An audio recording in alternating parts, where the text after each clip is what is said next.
Mix by AG recording studio.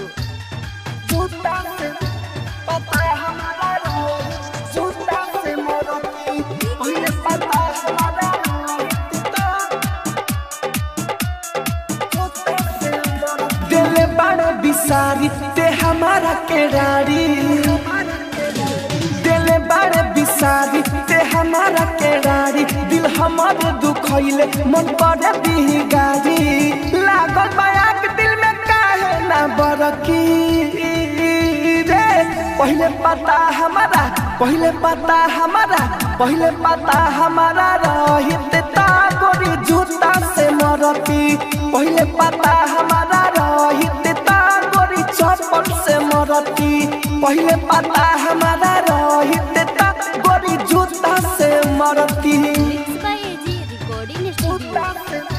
पता हमारा रोहित, जूता से मरती पहले पता हमारा रोहित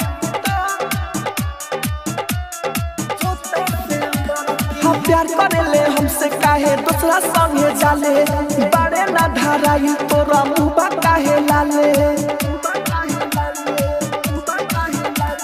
प्यार करेले हमसे काहे दूसरा संगे जाले, बड़े ना धराई तोरा मुँह काहे लाले, सुन ले दोबारा जहिया जोर जोर से दिल धड़की रे, पहले पता हमारा, पहले पता हमारा, पहले पता हमारा रोहित ता गोरी जूता से मरती, पहले पता हमारा रोहित ता गोरी जूता से मरती, पहले पता हमारा रोहित ता गोरी चप्पल से मरती। आप सुन रहे हैं एजी एंटरटेनमेंट की धमाकेदार प्रस्तुति।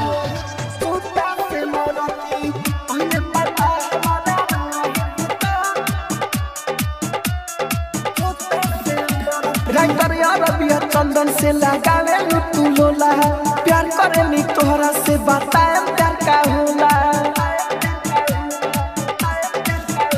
राइटर यार अबिया चंदन से लगावे तू लोला, प्यार करेली तोहरा से बताए प्यार का होला, राहु राजा धानी कहियो तोहरो के परखी रे, पहले पता हमारा, पहले पता हमारा, पहले पता हमारा रोहित ता गोरी जूता से मरती, पहले पता हमारा रोहित ता गोरी चप्पल से मरती, पहले पता हमारा रोहित ता गोरी जूता से मरती।